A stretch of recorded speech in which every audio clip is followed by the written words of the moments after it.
అందరికీ జై భీమ్. నా పేరు సీతారామరాజు. మనం మన జాతీయ నాయకులు స్వాతంత్రోద్యమం కోసం పోరాటం చేస్తుంటే బ్రిటిష్ వారు మీ భారతీయులు బానిస మనస్తత్వం గలవాళ్ళు, మీకు పరిపాలించుకోవటం చేత కాదు అని హేళనగా మాట్లాడితే అటువంటి పరిపాలన కోసం ఒక రాజ్యాంగాన్ని రాసిచ్చి బ్రిటిష్ వారి నోర్లు ముయించినటువంటి వ్యక్తి డాక్టర్ అంబేద్కర్ గారు. అంబేద్కర్ గారి ఆరోగ్యం సహకరించకపోయినా, సభ్యులు అంతంత మాత్రంగా సహకారం అందించిన, మరి ఆయన రాజ్యాంగాన్ని 2 సంవత్సరాల 11 నెలల 18 రోజుల పాటు రాజ్యాంగం రాసి అందులో 22 భాగాలుగా 8 షెడ్యూళ్ళుగా 395 ఆర్టికల్స్గా మనకు అందించారు.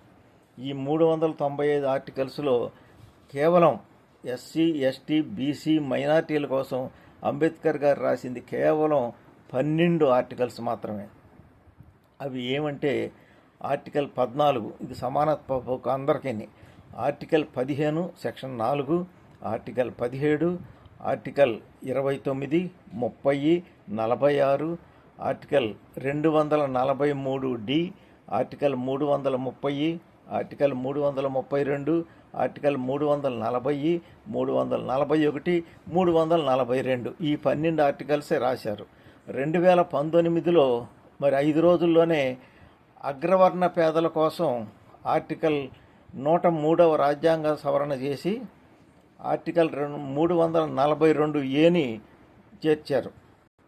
మన రాజ్యాంగంలో మహిళల కోసం 11 ప్రత్యేక హక్కుల్ని అంబేద్కర్ గారు ఇచ్చారు. అటు ఏంటంటే ఏ ఆర్టికల్స్ ప్రకారం అంటే article 15 section 3, 39A, 39D, 39E. అంతేకాదు ఈ మహిళల హక్కుల కోసం హిందూ కోడ్ బిల్లుని ప్రవేశపెట్టి ఆ మనువాదులంతా కలిపి ఆ బిల్లుని మరి వీగిపోయేటట్టు చేస్తే ఆయన వెంటనే కేంద్ర మంత్రి పదవికి రాజీనామా చేశాడు. ప్రపంచంలో మహిళలకు హక్కులు ఇవ్వలేదని మంత్రి పదవినే వదులుకున్నటువంటి ఒకే ఒక వ్యక్తి ఆనాటికి ఈనాటికి బాబాసాహెబ్ అంబేద్కర్ గారు ఒకలే. అంతేకాదు అందరికీ ఓటు హక్కు ఆర్టికల్ 326లో రాశారు. అందరికీ మత స్వేచ్ఛ ఆర్టికల్ 25, 26, 27, 28లో రాశారు. అందరికీ ప్రాథమిక హక్కులు మరి ఆర్టికల్ 12 నుండి ఆర్టికల్ 35 వరకు రాశారు. వీటిని అమెరికా రాజ్యాంగం నుంచి తీసుకున్నారు. అలాగే ప్రాథమిక విధులు వీటిని 1976లో 42వ రాజ్యాంగ సవరణ చేసి ఈ 11 ప్రాథమిక విధులను తీసుకున్నారు. వీటిని రష్యా రాజ్యాంగం నుండి తీసుకున్నారు. అట్లాగే అందరికీ సంక్షేమము మరియు పింఛన్లు ఈ కోసం మనది సంక్షేమ రాజ్యాంగం. దీనికోసం ఆయన రాజ్యాంగంలోని 4వ భాగంలో ఆదేశిక సూత్రాలని ప్రవేశపెట్టారు. వీటిని ఆర్టికల్ 36 నుండి ఆర్టికల్ 51 వరకు తీసుకున్నారు. వీటిని ఐర్లాండు రాజ్యాంగం నుండి గ్రహించారు. కొంతమంది మన రాజ్యాంగాన్ని మార్చాలని తరచుగా మనం వింటున్నాం. ఈ రాజ్యాంగం మరి భారత రాజ్యాంగం బలిపీఠం మీద ఉంది, దాన్ని కాపాడండి 108 మంది మాజీ ఐఏఎస్లు, ఐపీఎస్లు, ఐఎఫ్ఎస్లు మొదలగు మాజీ అధికారులంతా కూడా ప్రధాని మోడీకి 2022 ఏప్రిల్ 26న ఒక లెటర్ రాశారు. అంటే మన రాజ్యాంగాన్ని కాపాడుకోవాల్సిన బాధ్యత ఉందని వాళ్ళు గుర్తు చేశారు. మన రాజ్యాంగం మరి వ్యక్తి జీవించే హక్కు ఇచ్చింది ఆర్టికల్ 21 ప్రకారం. కాబట్టే మనకు ఉచిత బియ్యం కానీ ఇంకా సబ్సిడీ సరుకులు కానీ ఇస్తున్నారన్నమాట. 1975లో ఇందిరాగాంధీ గారు 20 సూత్రాల కార్యక్రమం ప్రవేశపెట్టారు. అది కూడా ఈ ఆదేశక సూత్రాల ప్రకారమే జరుగుతుంది. కొన్ని ఉదాహరణలు చెప్తాను ఆదేశక సూత్రాల వల్ల ఎలా ఇదని.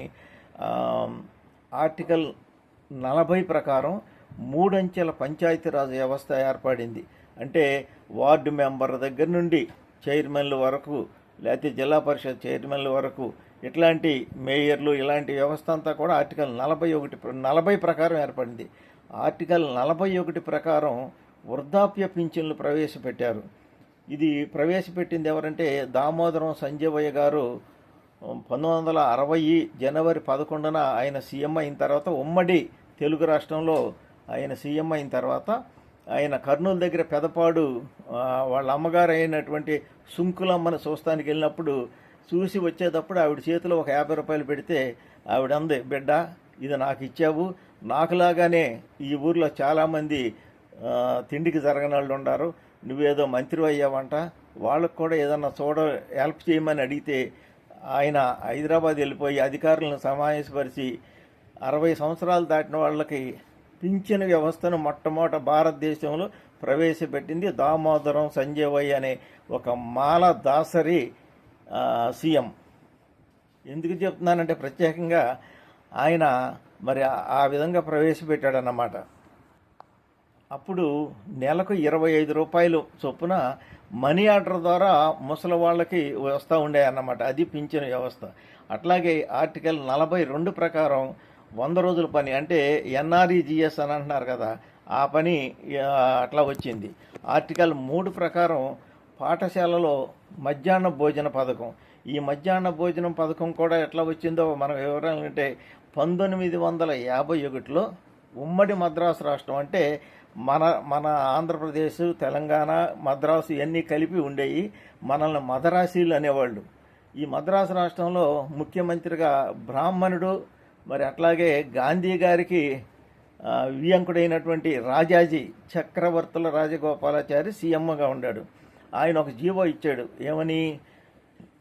బ్రాహ్మణుల పిల్లలు 2 పూట్ల స్కూల్కి వెళ్ళి చదువుకోవచ్చు, బ్రాహ్మణులు కాని వాళ్ళంతా కూడా ఒక పూట చదువుకుని 2వ పూట కుల వృత్తులు చేసుకోవాలని ఇచ్చారు.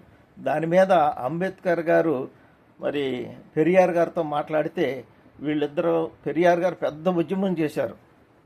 ఆ పెద్ద ఉద్యమం చేస్తే చివరికి దాన్ని రద్దు చేసుకోవడానికి కూడా ఆయన ఒప్పుకోవాలి. అప్పుడు వాళ్ళ హైకమాండ్ రాజాజీని దింపేసి, అంటే పదవి కోల్పోవటానికైనా ఒప్పుకున్నాడు కానీ ఈ విధానాన్ని తగ్గించడానికి మాత్రం ఆయన ఒప్పుకోవాలి.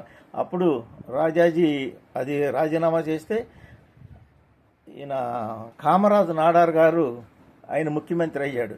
వెంటనే దాన్ని రద్దు చేయటమే కాకుండా, ఆ విధానాన్ని రద్దు చేసుకుండా 2 పూట్ల అందరూ చదువుకోవచ్చని ఆయన ఇవ్వటమే కాకుండా కొత్త స్కూళ్ళు ఎన్నో ఏర్పాటు చేశాడు. అంతేకాకుండా పిల్లల్ని ఆకట్టుకోవడానికి, వాళ్ళకి ఇబ్బంది లేకుండా ఉండటానికి పాఠశాలలో మధ్యాహ్న భోజన పథకాన్ని ప్రవేశపెట్టింది కామరాజు నాడార్ గారు. ఇది అట్లాగే ఆర్టికల్ 44 ఉమ్మడి పౌర స్మృతి, అది దీనికి సంబంధించింది కాదు. ఆర్టికల్ 45 ప్రకారం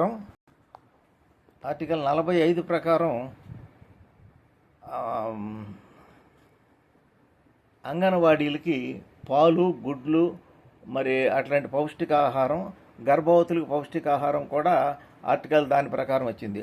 ఆర్టికల్ 46 ప్రకారం ఫీజు రియంబర్స్మెంట్ సంబంధించినవి కానీ హాస్టల్స్ కానీ ఏర్పాటైంది. అట్లాగే ఆర్టికల్ 47 ప్రకారం ఆరోగ్యశ్రీ, 108, 104 ప్రభుత్వ ఆసుపత్రులు ఏర్పాటైనవి. ఆర్టికల్ 48 ప్రకారం రైతులకు సంబంధించి రైతు భరోసా, రైతు రుణమాఫీ, రైతులకు విత్తనాలు, సబ్సిడీ ఎరువులు ఏర్పాటైంది. ఈ విధంగా మరి అట్లాగే డ్వాక్రా మహిళలకు ఆసరా పింఛన్లు కూడా ఈ ఆదేశిక సూత్రాల ద్వారానే వచ్చిందనేది మనం మర్చిపోకూడదు. ఈ విధంగా ఈ పింఛను వ్యవస్థను దామోదరం సంజీవయ్య ప్రవేశపెట్టినా, ఎన్టీఆర్ గారు ప్రవేశపెట్టినా, వైఎస్ఆర్ గారు ప్రవేశపెట్టినా, జగన్ బాబు ప్రవేశపెట్టినా, చంద్రబాబు ప్రవేశపెట్టినా, రేపు మరొక బాబు ఎవరు ప్రవేశపెట్టినా సరే ఈ వ్యవస్థని ముందు రాజ్యాంగానికి లోబడి ఉండేలా ఆనాడే ముందు చూపుతో రాజ్యాంగంలో రాసినటువంటి వాడు బాబాసాహెబ్ అంబేద్కర్ గారు. ఇవాళ మరి చూడండి, ఈ రాజ్యాంగంలో ఈ ఆదేశాల ప్రకారం అన్ని కులాలాళ్ళు, అన్ని మతాలాళ్ళు ఈ లబ్ధి పొందుతున్నారన్నమాట. అది మనం మర్చిపోకూడదు. అందుకనే మన రాజ్యాంగం గురించి ఐక్యరాజ్య సమితి సెక్రటరీ జనరల్ అయినటువంటి ఆంటోనియో గుటెర్రస్ అని ఆయన ఒక మాట అన్నారు. నేను ఐక్యరాజ్య సమితిలో ఉన్నటువంటి 193 దేశాల రాజ్యాంగాలను చదివాను. భారత రాజ్యాంగం లాగా అత్యుత్తమ రాజ్యాంగం బాబాసాహెబ్ అంబేద్కర్ గారు రాసినటువంటి రాజ్యాంగమే అత్యున్నతమైంది నాకు అనిపిస్తుంది. ఇలాంటి రాజ్యాంగం ప్రపంచంలో ఎక్కడా లేదని ఐక్యరాజ్య సమితి సెక్రటరీ జనరల్ గారు అన్నారు. మన దేశంలో ఎన్నో కులాలు, ఎన్నో మతాలు, ఎన్నో జాతులు, ఎన్నో భాషలు, ఎన్నో రాష్ట్రాలు, ఎన్నో ప్రాంతాలు, ఎన్నో పార్టీలు, ఎన్నో కోట్ల ప్రజలు ఉన్నటువంటి మన దేశంలో ఎన్ని అలజడులు వచ్చినా, ఎన్ని ఆందోళనలు జరిగినా, ఎన్ని తిరుగుబాట్లు జరిగినా, ఎన్ని విదేశీ యుద్ధాలు జరిగినా, ఆనాటికి ఈనాటికి మన దేశం ఐక్యంగా ఉందంటే కారణం భారతరత్న బాబాసాహెబ్ డాక్టర్ భీమ్రావ్ రామ్జీ అంబేద్కర్ గారు రాసి మనకు ఈ జాతికి అందించినటువంటి రాజ్యాంగమే. ఎందుకనంటే మన దేశంతో పాటు చాలా దేశాలకి స్వాతంత్రం ఇచ్చారు బ్రిటిష్ వాళ్ళు. కానీ ఈ మధ్యనే నేపాల్ కానీ, శ్రీలంక కానీ, అలాంటి బంగ్లాదేశ్, పాకిస్తాన్ ఎప్పుడు ప్రభుత్వాలు కూలిపోతూ ఉంటాయి. కానీ ఎక్కడ ఏది జరిగినా సరే, ఎన్ని ప్రభుత్వాలు కూలిపోయినా ఈ రాజ్యాంగం ఉంది కాబట్టి ఆనాటికి ఈనాటికి సుస్థిరమైన ప్రజాకర్షణటువంటి పరిపాలన అందిస్తున్నారంటే అది దానికి కారణం బాబాసాహెబ్ అంబేద్కర్ గారు రాసినటువంటి రాజ్యాంగమే. జై భీమ్, జై పూలే, జై సంవిధాన్, జై భారత రాజ్యాంగం. రాజ్యాంగ 75వ దినోత్సవం సందర్భంగా ప్రజలందరికీ కూడా శుభాకాంక్షలు. జై భీమ్, మీ సీతారామరాజు.